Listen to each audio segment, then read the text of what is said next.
একজন নোবেল ফ্যামিলির প্রিন্স তার লোকজন নিয়ে নর্থ প্রাগের একটা পাহাড়ের উপরে যায়।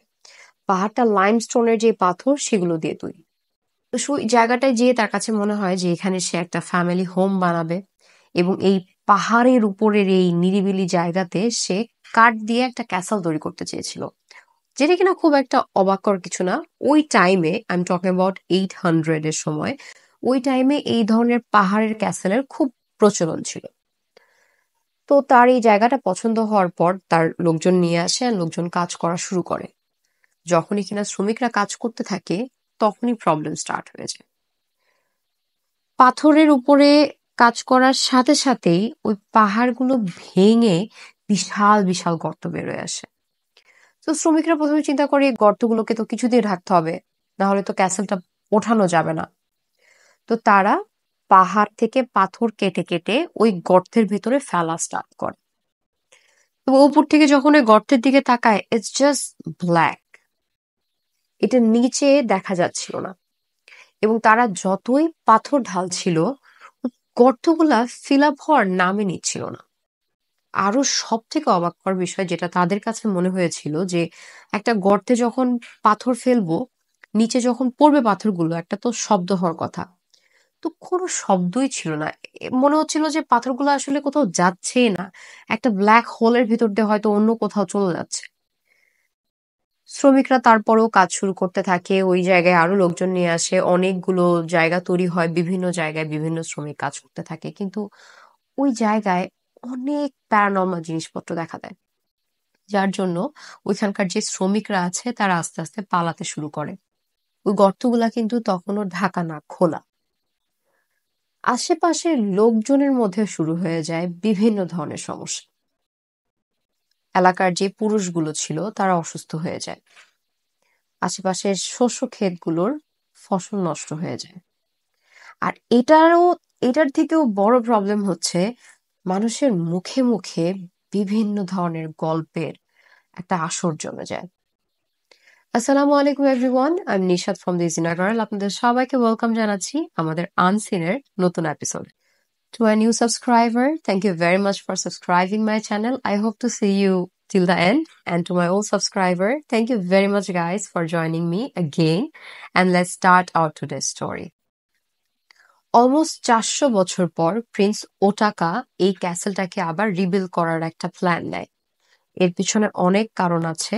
আর এই এত বছরের যে পার্থক্য, এর মধ্যে কিন্তু কোনো কাহিনী ধামাচাপা খায় নাই, বরঞ্চ ওই কাহিনীগুলা আরো বেশি ছড়াচ্ছিল এন্ড আরো ভয়ঙ্কর ভাবে ছড়াচ্ছিল। ওটাকা যখন ওই জায়গাটাতে ক্যাসেলটাকে রিবিল্ড করার প্ল্যান নেয়, তখন অনেকেই বলে এটাকে সে অ্যাডমিনিস্ট্রেটিভ কাজের জন্য বিল্ড করছিল, কিন্তু অনেকেই বলে ওটাকা এখানে কিছু আনহোলি জিনিসকে থামানোর জন্য ক্যাসেলটা বিল্ড করছিল। এই গর্তগুলো যেগুলো কিনা এতদিন ধরে মানুষের মুখে মুখে একটা নাম পায়, এবং তার নাম হচ্ছে ডোর টু হেল। এই গর্তগুলোকে ঢাকার জন্য এই গর্তের উপরেই তারা একটা ক্যাসেল তৈরি করে এবং একটা চ্যাপেল তৈরি করে। এই জিনিসটার কনস্ট্রাকশনটাই এত অদ্ভুত ছিল, দেখে কখনোই মনে হচ্ছিল না যে এই ক্যাসেলের কোনোভাবে এই টাইপের কোনো পসিবিলিটিস আছে বানানোর পেছনে, যে এরা বাহিরের শত্রু থেকে আক্রমণ ঠেকাবে। ক্যাসেলটা একটু ইনওয়ার্ড পজিশনের ছিল, জাস্ট লাইক দিস, অ্যান্ড মনে হতো দেখলে যে এই ক্যাসেলটা তৈরি করা হয়েছে ভেতর থেকে কিছু একটা, যাতে বাহিরে না আসতে পারে। এই ক্যাসেলের এই অদ্ভুত কনস্ট্রাকশন দেখে মানুষের মুখে মুখে কাহিনীগুলো যেন আরো রস পাওয়া শুরু করলো। ক্যাসেলটা বিল্ড হওয়ার পেছনে আরো কিছু কাহিনী আছে, যার মধ্যে সর্বপ্রথম হচ্ছে মানুষের লোকমুখে কিছু ভয়ঙ্কর ভয়ঙ্কর কথা। লোকমুখে এই কথাগুলো শুনে কিং ওটাকা মনে করে যে আসলেই কি এই গর্তে এমন কিছু আছে যেটা খোলা রাখলে তার সাম্রাজ্যের জন্য অনেক বড় কোনো দুর্ঘটনা ঘটতে পারে। যেমন লোকমুখে শোনা যাচ্ছিল রাত হলেই ওই গর্ত থেকে কিছু অদ্ভুত অবয়ব বের হয়ে আসে।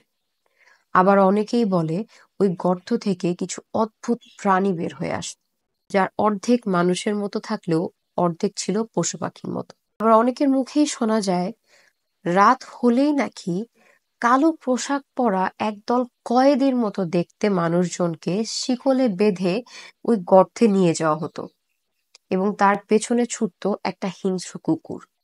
আর সেই কুকুরটা ওই কয়েদিদের হাতে কামড়িয়ে তাদের শরীরের বিভিন্ন অংশগুলোকে একদম বিচ্ছিন্ন করে ফেলতো।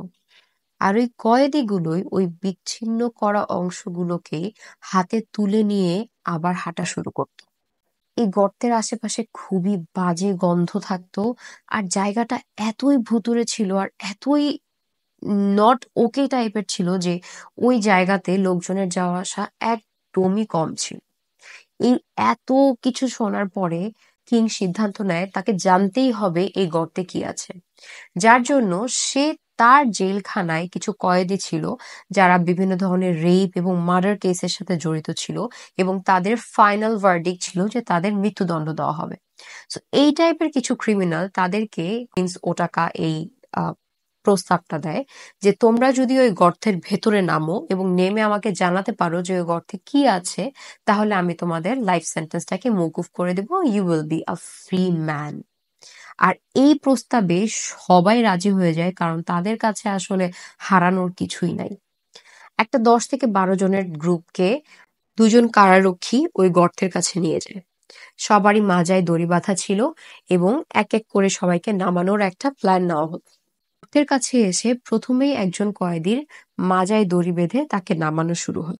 তাকে নামানোর বেশ কিছুক্ষণ পরে ওপর থেকে যে কারারক্ষী আছে তারা শুনতে পায় যে অনেক জোরে সে চিল্লাচ্ছে, অনেক জোরে সে চিল্লাচ্ছে, অ্যান্ড মনে হচ্ছে সে তাদের কাছে হেল্পের জন্য চিল্লাচ্ছে। অ্যান্ড সেই দড়ি ধরে একটা টান তারা ফিল করতে থাকে। যখনই কিনা এরকম বিকট শব্দ, বিকট চিল্লানির শব্দ এই উপরের কারারক্ষীরা শুনতে পায়, তারা তো তাড়াতাড়ি করে দড়ি টানতে থাকে, দড়ি টানতে থাকে অ্যান্ড একটা পর্যায়ে দেখে যে যতই কিনা তারা দড়ি টানছে ততই ওই শব্দটা আরো বিকট থেকে বিকট হয়ে যাচ্ছে। অ্যান্ড যখন ওই কয়েদিকে উপরে উঠানো হয়, সবাই তো একদম অবাক হয়ে যায়, কারণ যেই লোকটাকে তারা নামিয়েছিল সে মোটামুটি একটা মাঝবয়সী একটা লোক ছিল, কিন্তু যাকে তারা উঠিয়ে নিয়ে আসছে তার মুখে রিঙ্কেলস পড়া, তাকে দেখে মনে হচ্ছে যে অনেক বয়স্ক একটা লোক তাকে তারা তুলে নিয়ে আসছে, কিন্তু এই বয়স্ক লোককে তো তারা ওই গর্তের ভেতরে ফেলেনি। সাথে সাথে কিছু কারারক্ষী তার কাছে যায় এবং তাকে ওখান থেকে নিয়ে আসার চেষ্টা করে এবং তাকে জিজ্ঞেস করে যে কি হয়েছে, কি হয়েছে, তুমি নিচে কি দেখছো, তুমি এভাবে চিল্লাচ্ছিলা কেন? তখন সে বলে যে সে তো চিল্লাচ্ছিল না। তার মানে ওই চিল্লানিটা তার ছিল না। এবং তাকে আরো প্রশ্ন করতে যাবে, বাট ওই মোমেন্টেই ওই কয়েদের ভাষাগুলো অগোছালো শুরু হয়ে যাচ্ছিল, মানে জড়িয়ে যাচ্ছিল, কথাগুলো বোঝা যাচ্ছিল না। তাকে কয়েদিরা একটু আলাদা করে নিয়ে আসে এবং তাকে একটু সেবা যত্ন করা শুরু করে, কারণ তাদের কাছে মনে হয় কিছুক্ষণ পরে সে অবশ্যই সবকিছু সুন্দরভাবে বলতে পারবে, যেহেতু এখন সে শকে আছে। কিন্তু এই কিছুক্ষণটা আসলে আর আসে না। 48 আওয়ার্সের মধ্যে তার মৃত্যু হয়। ওইখানে যে কয়জন কয়েদি ছিল তাদের মোটামুটি সবারই সেম ভাগ্যটাই ছিল। শুধুমাত্র একজন কয়েদি ওখান থেকে বেঁচে আসে এবং সে বলে যখনই তাকে ওই পিচ ব্ল্যাক হোলের মধ্যে নামানো হচ্ছিল, একটু দূর নেমেই সে চিল্লাচ্ছিল যে আমার যে শাস্তি আছে আমি সেটাই গ্রহণ করে নিব, কিন্তু আমাকে আর নিচে নামায়ও না, এখানে কিছু একটা আছে যেটা কিনা আনহোলি, এবং তাকে উঠিয়ে নিয়ে আসা হয়। এই কাহিনী যখন সবার মুখে মুখে ছড়ায় যায় এবং কিং ওটাকাও যখন এই জিনিসটা জানতে পারে, তখন সে সিদ্ধান্ত নেয় যে না, এই গর্তগুলোকে যে কোনো ভাবে হলেও ঢাকতে হবে। এন্ড পরবর্তীতে সে কনস্ট্রাকশনের কাজে হাত দেয় এবং এই গর্তের উপরেই সে একটা চাপল তৈরি করে। তারপর থেকে এই ক্যাসেলটাকে ইউজ করা হতো নোবেল ফ্যামিলির রেসিডেন্স হিসাবে। আমরা যে ক্যাসেলটা নিয়ে কথা বলছি এটাকে গথিক ফর্ট্রেস হিসাবেও পরিচয় দেওয়া হয়েছে এবং এটার নাম হচ্ছে ক্যাসেল অফ হোস্কা, যেটা কিনা নর্থ প্রাগে অবস্থিত। কাহিনীর কিন্তু এখানেই শেষ না। এই ক্যাসেলটা বহুবার হাত বদল হয়েছে, যার মধ্যে একবার এই ক্যাসেলটাকে একটা অনেক ভয়ঙ্কর গ্যাং ইউজ করত তাদের আস্তানা হিসাবে, এবং এই গ্যাং এর লিডার ছিল ওরান্ত। 1630 সালের কথা বলছি। ওরান্তকে আশেপাশের লোকজন এত ভয় পাইতো, এটার জন্য না যে সে একজন গ্যাং লিডার, এটার জন্য কারণ সবাই মনে করতো সে ওই ক্যাসেলটাতে কোনো একটা ব্ল্যাক ম্যাজিকের রিচুয়ালস করছে, এবং এই ব্ল্যাক ম্যাজিকের রিচুয়ালসটা পূরণ হলেই সে অমরত্ব পেয়ে যাবে। এই ক্যাসেলের ভেতরে সে যারাই তার কথা শুনতো না তাদেরকে আটক করে নিয়ে আসতো, তাদেরকে মার্ডার করতো, আবার কিছু কিছু সময় তাদেরকে উৎসর্গও করতো। তাকে সবাই এত ভয় পাইতো, এটার আরেকটা কারণ হচ্ছে এই ক্যাসেলে যাওয়ার পর থেকেই তার শক্তি যেন অদ্ভুতভাবে বেড়ে গিয়েছে। এবার গ্রামবাসী চিন্তা করে যে না, এটার তো একটা সমাধান করতে হবে।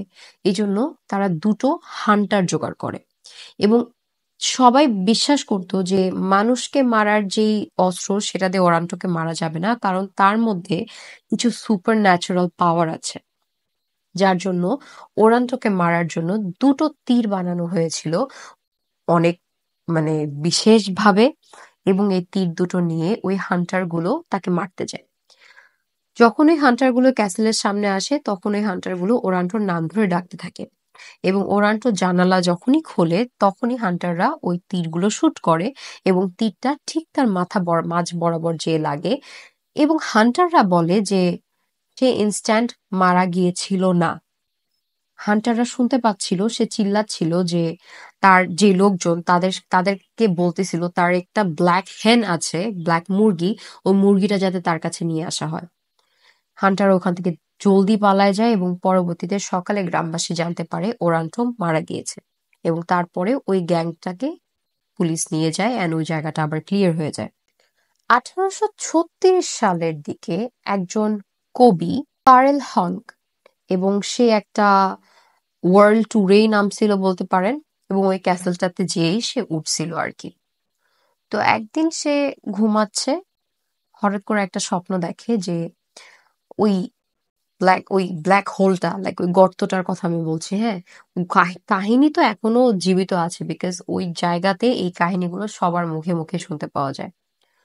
তো সে স্বপ্ন দেখে সে ওই হোলের ভিতরে পড়তেছে, এন্ড ওখানে যখন সে পড়ে সে একটু কিছুক্ষণ পরে দেখতে পারে যে সে একটা জায়গা দেখতেছে। ইটস ভেরি ডিফারেন্ট, কিন্তু তার কাছে মনে হচ্ছে ইটস প্রাগ। এন্ড ওইখানে একটা ছোট্ট মেয়ে তার সামনে আর কি হেঁটে যাচ্ছিল। সে তাকে জিজ্ঞেস করে যে আমি কোথায় আছি, বা what is the date today, এবং তাকে ওই মেয়েটা উত্তর দিয়েছিল ইটস 2006। এবং তাকে ওই মেয়েটা আরেকটা জিনিসও দেখাচ্ছিল যেটা কিনা অনেকটা বক্সের মতো, এবং যে বক্সে কিছু মুভিং মানুষজন ছিল, যেটা কিনা পরবর্তীতে সবাই বলে যে হয়তো তাকে মোবাইল ফোন দেখাচ্ছিল। অ্যান্ড অলসো তার যে বর্ণনা, যে সে স্বপ্নে যেটাকে দেখেছিল, তার বর্ণনার সাথে এই কারেন্ট টাইমে প্রাগের অনেক মিল রয়েছে। সো মানুষের মুখে এটাও শোনা যায় যে এই ক্যাসেলে টাইম ট্রাভেলও পসিবল হয়েছে। 1999 সালে ক্যাসেল অফ হোস্কাকে জনসাধারণের জন্য খুলে দেওয়া হয়, এবং এটাকে একটা ট্যুরিজম স্পট হিসাবে ইউজ করা হয়। এটা প্যারানর্মাল সব অ্যাক্টিভিটিস এর জন্য এটার ট্যুরিজম ব্যবসাটা একদম জমজমাট। তার মানে কিন্তু এটাই না যে কাহিনী এখানেই শেষ। অনেকেই বলে এখনো এই ক্যাসেলে অনেক প্যারানর্মাল অ্যাক্টিভিটিস দেখা যায়, যেমন কোনো একটা জিনিস কোথাও রাখলে সেটা সেখান থেকে সরে যায়। রাতের বেলা সাদা পোশাক পরা কিছু মেয়েকে হাঁটাহাঁটি করতে দেখা যায়, এবং অনেক অদ্ভুত শব্দও শুনতে পাওয়া যায়। অনেকে এটাকে মিথ বললেও এলাকাবাসী কিন্তু এই ঘটনাগুলোকে খুবই বিশ্বাস করে, এবং এটা বিশ্বাস করার আরেকটা মূল কারণ হচ্ছে যে চ্যাপেলটা তৈরি করা হয়েছিল ওই পিঠের উপরে, সেটার দেয়ালে কিছু ছবি আছে যেগুলো আমার গল্পের সাথে অনেকটা মিলে যায়। যেমন তারা যেমন বলতো যে কিছু অদ্ভুত প্রাণী যার হাফ মানুষ এবং হাফ পশু পাখি, এই ধরনের কিছু ক্রিয়েচার্স এর ছবি পুরা দেয়াল জুড়ে। অলসো ওই ক্রিয়েচার্সদের হাতে তীর ধনুক দেওয়া, এবং সেই তীর ধনুকটা ডান হাত দিয়ে টানা না, বাম হাত দিয়ে টানা, যেটা কিনা একটা biggest sign of evil. So মানুষ এখনো এই লোককথায় বিশ্বাস করে। আর যদি আপনি বিশ্বাস না করে থাকেন তাহলে কিন্তু জাস্ট ইউটিউবে যে একটা সার্চ দিতে পারেন paranormal activities of castle Houska নামে, and you can see actually what is happening there. যাই হোক, দ্যাটস দ্য স্টোরি। বাট এখন আমি কিছু ডিসক্লেমার দিই। ইদানিংকার সময় এই কথাগুলো বলা হয় যে যেটাকে কিনা ডোর টু হেল বলা হতো, ওখানে হয়তো বা কিছু আহ বিষাক্ত গ্যাস ছিল, যার জন্য ওই গ্যাসের আশেপাশের গন্ধ অ্যান্ড অলসো মানুষকে হ্যালুসিনেশন করতে আম, বাধ্য করতো। ওই গ্যাসের কারণেই আর কি মানুষের হ্যালুসিনেশন হইতো। অ্যান্ড অনেকেই বলে যে যেহেতু মানুষজন এই টাইপের স্টোরিজ গুলো শুনে এই জায়গাতে আসে, এই জন্য তারা এই ধরনের ডিলুশনস এর মধ্যে পড়ে। এবং অলসো এই গ্যাসের যে প্রভাবটা, এটা আশেপাশে বহু জায়গা জুড়ে আছে, যার জন্য মানুষজন ওই ক্যাসেলে থাকলেও ওই এই গ্যাসের ডিলুশনস এর মধ্যে আর কি পড়ে যায়। কিন্তু এটাও বা কতটুকু সঠিক আমি ঠিক জোর দিয়ে বলতে পারবো না, because there is another story যেখানে কিনা একজন খুবই শিক্ষিত অ্যান্ড অলসো একজন সাইকিয়াট্রিস্ট এই জায়গাটার কাহিনী শুনে এই জায়গাটাতে যায়, এবং সে রাতে যে অদ্ভুত জিনিসপত্র ফেস করে, যেটা দেখে সে নিজেও আসলে কোনো সায়েন্টিফিক লজিক দাঁড়া করাতে পারছিল না। সে বলে সে ওই রুমে গিয়েছিল, এবং যখন সে আহ, একটু ঘুম আসছিল, তার ঘুমায় যাচ্ছিল, তখন তার কাছে মনে হয়েছে যে সে একটা পথ দিয়ে হাঁটতেছে, একটা ক্যাসেলের ভিতরে ঢুকতেছে। অ্যান্ড হঠাৎ করে সে তার কাছে মনে হয় যে কেউ তাকে বলতেছে এই দরজা খুলো না বা এই দরজা দিয়ে যেও না, কিন্তু স্টিল সে ওই দরজাটা খুলে। এবং দরজাটা খোলার সাথে সাথে সে খেয়াল করে যে তার ড্রেস চেঞ্জ হয়ে গেছে। সে একটা আম, নানদের যে ড্রেসগুলো সেগুলো পরা, লাইক প্রিস্টদের যে ড্রেস সেগুলো পরা, একটা হোয়াইট ড্রেস পরা। এন্ড সেটা পরে এক দল ধরে তার সামনে আরো এই ধরনের জামা পরা কিছু মানুষ আছে, এবং তাদের পিছনে খুব সিমেট্রিক ওয়েতে হাঁটা শুরু করে। হঠাৎ করে তার কাছে মনে হইল যে সামথিং চেঞ্জড, অ্যান্ড সে তার নিজের দিকে তাকায় দেখলো যে সে full naked and they are just walking in a very symmetric way. All of a sudden তার কাছে মনে হলো যে সে তার মৃত্যুর দিকে হেঁটে যাচ্ছে। কেন তার এটা ফিল হয়েছে আমি জানি না, কিন্তু সে বলেছে যে তার মনে হচ্ছিল সে তার মৃত্যুর দিকে হেঁটে যাচ্ছে।